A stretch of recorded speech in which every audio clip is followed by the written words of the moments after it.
Shingeki no Kyojin a changé. C'est devenu trop compliqué, je n'aime plus ce manga.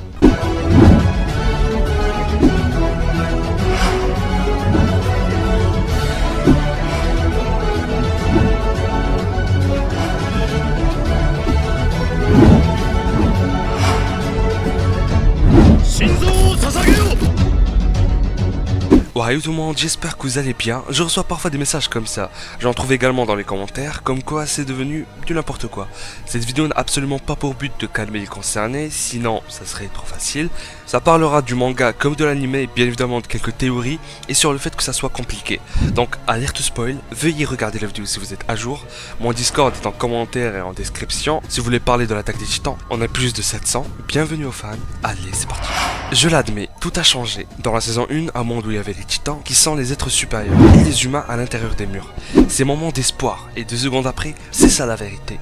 Ils sont arrivés au QG après que leur plan ait réussi pour se ravitailler, ils sont coincés, bam, c'est ça la réalité. Tout cela fait l'attaque des titans pour moi, cette légère peur qu'on ressentait au fond. On l'aimait bien en vrai, les titans dominent les humains, telle était notre première vision. Après, elle a changé. Quand on voit les humains tuer ces monstres, surtout quand Levi apparaît, on ressent comme être en sécurité. Mais encore à la fin, on revient au début. L'humanité n'a aucune chance de battre ces créatures. Mike qui se fait dévorer jusqu'à se faire arracher la tête. On ne nous fait pas oublier cette horreur, qui est la base de l'attaque des titans. En plus de celui qui parle, qui est le bestial. Je m'étais pris une gifle personnellement. Les révélations. Eren, Annie, Ymir, Bertolt et Reiner en titan. Des gens en ont eu marre de SNK juste à cause de ça. On m'a dit, non mais SNK tout le monde est un titan on dirait, donc je stoppe car ça devient répétitif. Je sais que ce n'est pas le cas pour la majorité, ça m'étonne, et heureusement aussi. Genre ces révélations tu t'en fous un peu, même si ça te pose un problème. Les OST et les scènes ne te font rien, et la manière avec laquelle elles sont introduites, ça ne te donne même pas des frissons. Après c'est leur avis et je respecte. Mais je leur conseillerais de faire un petit effort pour avancer juste un peu dans le manga, et voir que la surprise les attend. Des choses bien meilleures que ces révélations sur les pouvoirs des titans. La fin de la saison 2, l'épisode 12, la scène inexpliquée quand Eren contrôle les titans. Et là, je parle en tant que visionneur d'anime, ne connaissant rien du manga. SNK, c'est de la merde, car ce n'est pas cohérent. Ils nous donnent des scènes comme ça, sans explication, et je n'aime plus. C'est hallucinant, mais je vous promets que des gens qui pensent comme ça existent. L'attaque des titans, c'est trop compliqué, la réponse est oui. Et cela fait le charme de ce manga. Bien, maintenant je vais parler de ce grand changement. Eren qui dit, j'anéantirai tous les titans, jusqu'au dernier. Mais à présent, il n'y en a plus. L'ennemi est un continent, ou je dirais le monde entier en fait. Pour ma part, je comprends ceux qui me disent qu'ils ont arrêté le manga au début de l'arc Mar, quand il y a la guerre et plein de nouveaux personnages. Personnellement, quand j'ai commencé à lire cet arc, je me faisais chier. Genre beaucoup. Je parle juste du début. Il n'y avait pas de la hype. Mais quand j'ai vu le nouveau titan mâchoire, Reiner et Sieg dans le dirigeable, et là ils sautent en parachute, ils se transforment et font tomber plein de titans du ciel, c'était magnifique. Mais je comprenais toujours rien. Genre dans ma tête, je pensais carrément qu'il y avait une nouvelle histoire. Car je me disais, oula, Sieg et Reiner ont carrément zappé l'île du paradis. Il y a un truc plus important quoi. Qu'est-ce qui se passe? Je voyais flou. Mais bien sûr après, je n'étais plus perdu. Sinon je serais même pas là à faire des vidéos, non? Donc... tous ceux qui ont arrêté là, juste après, on a Eren infiltré. Et c'est juste ouf, tu t'y attends pas. Et il y en avait des théories partout. L'idée de l'infiltration est géniale, bordel. Ça nous a tous fait kiffer. C'est dingue aussi, sa rencontre avec Reiner, ça faisait flipper, carrément. C'est stressant, va-t-il le buter ou pas? Car Eren tuerait de faire ça.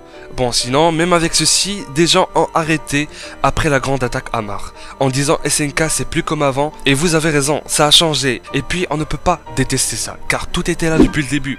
Quand Bertolt et Reiner attaquent dans l'épisode 1, on ne savait pas qu'il y avait les humains à l'extérieur, ni que c'était le reste du monde l'ennemi, mais pourtant, ils étaient présents depuis le début. Et je peux t'affirmer qu'il y avait au moins 6 Eldiens qui faisaient l'amour dans l'autre continent, pendant que toi tu regardais la mère d'Eren se faire bouffer et t'étais dégoûté. C'est l'histoire. Elle continue, et ce n'est pas un véritable changement, car tout le reste du monde ne venait pas de naître qu'après l'arc de Shiganshina, là on apprend la vérité. Certes, on n'a plus les mêmes habitudes, mais je parle de l'histoire en général. Il ne faut pas dire que ça a changé, comme si l'auteur gâchait l'univers qu'il a créé. Mais ça a évolué, tout était là depuis le début. Je voulais aussi parler des choses compliquées dans l'attaque des titans, dans une autre vidéo, mais j'aborderai quand même quelques points ici, vu que c'est en rapport avec le sujet traité. Commençons déjà par les souvenirs. Bien sûr, quand j'évoque cela, je pense directement à Kruger, qui mentionne Mikasa et Armin.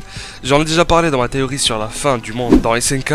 On sait que les possesseurs des titans peuvent avoir accès aux souvenirs passés comme futurs, et tout ça se transmet par le chemin invisible qui relie tous les Eldiens, par l'axe qui est l'originel.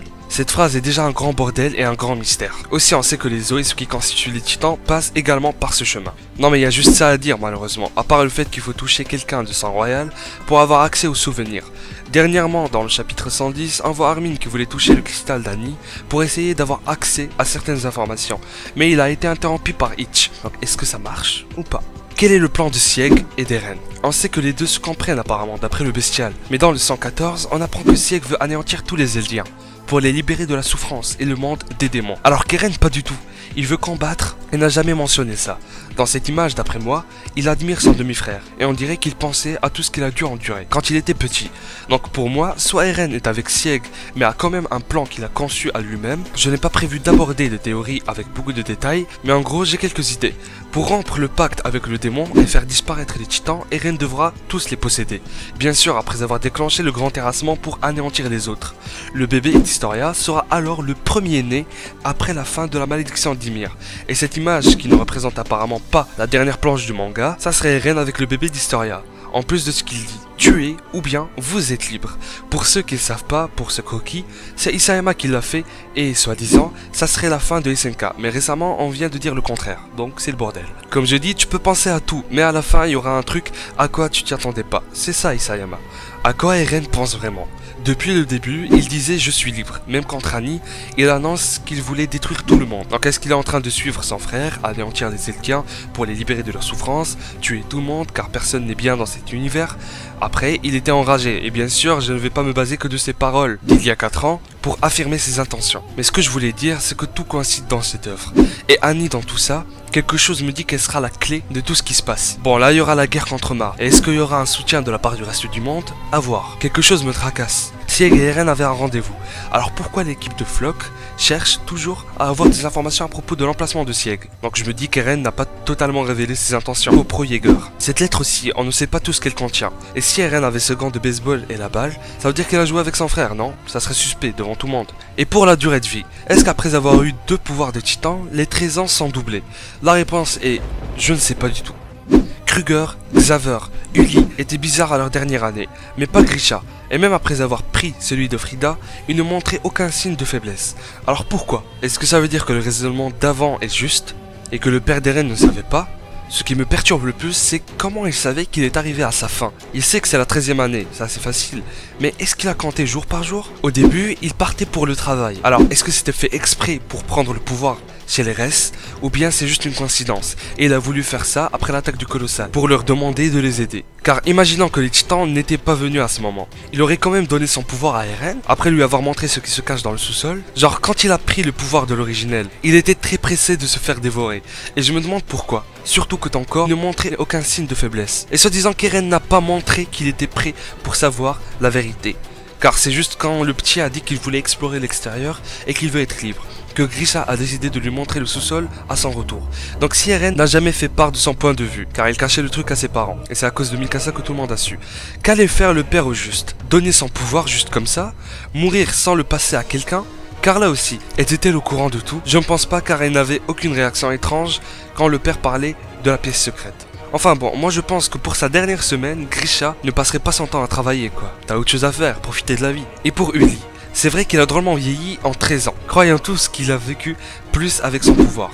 Donc Frida l'a reçu en 842 et Grisha lui a volé en 845. Donc est-ce qu'il lui restait 11 ans de plus à vivre car Frida en a profité juste 2 ans après l'avoir eu? La réponse est non, car c'est pas comme si c'était la durée de vie des titans. Ils ont quand même existé plus de 2000 ans. J'en vois pas mal qui disent ça en commentaire, donc j'espère que je vous ai correctement répondu. Et une fois de plus, rien n'est sûr, c'est compliqué. Je tiens à montrer qu'Isayama avait déjà en tête la coupure d'Eren dans le chapitre 112, car avant même de l'avoir dessiné, on l'a vu dans l'opening 4 de la saison 3, qui est sorti en juillet alors que le 112 est sorti en décembre, avec les paroles qui sont « Détruire, quelle est la vérité ? À quoi céder ?» Donc est-ce qu'Eren a menti à Mikasa en disant qu'il la détestait? La plupart disent oui, pour la protéger, aussi Armin, et moi aussi. Pour dire que tout était prévu depuis le début, Isayama a tout en tête. Si Agent qui est contre le mur ici, il y avait déjà pensé. Pour la main du bébé, vous l'aurez deviné, c'est celui d'Historia avec je ne sais qui. Ça m'étonnerait pas que le père soit l'individu présent qui lui balançait des cailloux quand Historia était petite. Hajime peut très bien nous embrouiller exprès. Il aime ça. Et pour Mikasa dans cette scène, qui fait tomber sa sandale, s'il y a quelque chose comme ça dans les futurs chapitres, ça me surprendrait vachement. Je prie pour qu'on voit une sandale dans le prochain chapitre. Prions tous pour la sandale. Ce manga est ouf. Pour le titan bestial, enfoiré d'auteur. Il a même pas montré la forme de Xaver. Pour confirmer ma théorie. Vraiment, le mec il s'est dit, je vais les faire chier ceux qui font des théories. Si Sieg est mort, le pouvoir passera au bébé d'Historia. D'après le chemin invisible, il est le plus proche, logiquement, contrairement au nouveau-né Amar. Pour Levi, je parlais de régénération dans la revue précédente, et vous me rappelez que Kenny ne s'était pas régénéré, et Mikasa non plus quand Eren l'avait frappé sous forme de titan, l'avait blessé à la joue. C'est vrai, mais je parle toujours de volonté, qui est en rapport avec tout. Kenny avait-il vraiment l'air de tenir à la vie? Son rêve était d'être un titan pour admirer le monde sous un angle différent. Et comme il a appris que c'était impossible pour s'aligner, il n'a plus rien pour continuer à vivre. Comme il le dit, on a tous besoin d'une obsession, c'est ce qui nous permet de tenir. Et Levi est un Ackerman et Eldien, car son père est normalement un Eldien qui était dans le bar qui avait fait truc avec sa mère. Et les Ackerman ont aussi la capacité des titans, mais ils ont gardé leur forme humaine. Lisez juste le chapitre 112 et vous allez voir que je n'invente rien.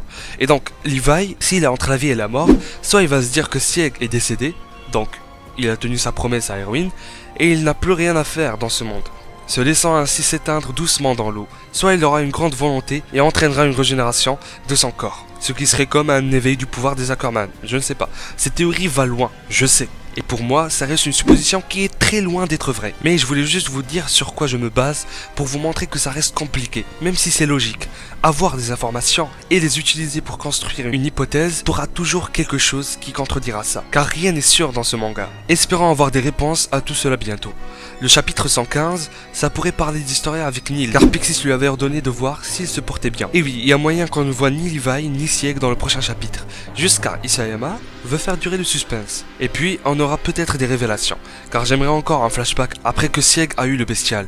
Voir aussi Xaver dans le passé. Est-ce qu'il était le docteur qui avait aidé Kruger, et c'est fort probable que ça soit lui. Je veux savoir comment Eren s'est infiltré. J'espère que ce n'est pas grâce à un navire de guerre qu'ils avaient chopé à l'île du paradis, ça serait pas intéressant. Revenons à Levi, et oublions un peu ce que j'ai dit au début de la vidéo. C'est l'heure de la vérité, même si je vais me faire des ennemis. Ceux qui arrêteront l'attaque des titans si Levi meurt, ce ne sont pas des fans de SNK, mais d'un personnage de ce manga. Je vous juge pas, mais au cas où vous prétendez aimer le manga et l'histoire, et que vous l'arrêterez quand Levi mourra, je suis sûr que vous n'avez même pas lu les chapitres entre le 86 et le 102, car Levi n'était même pas là. On le voyait que pendant la réunion, ou juste quelques moments à la mer. Et pour les autres qui insultent ceux qui sont là pour Ackerman, arrêtez aussi. Car enfin, ça ne sert à rien, ça se finit en dispute inutile sous mes vidéos. Chacun fait ce qu'il veut, mais à un moment, c'est vrai que vos commentaires énervent certains. Et ça m'est déjà arrivé. Et en fait, d'un côté, Isayama ne peut pas faire mourir un personnage autant apprécié par sa communauté. Sinon, il en perdra des fans. Et de l'argent, quoi. Ce qui est dommage pour moi. Viennent ceux qui détestent l'animé, car certaines scènes ont été changées, voire carrément zappées. Il y en a plusieurs, comme le fils du président de la ville, qui pissait à la forêt. Alors que dans la saison 3 en animé, ça se passe pas comme ça.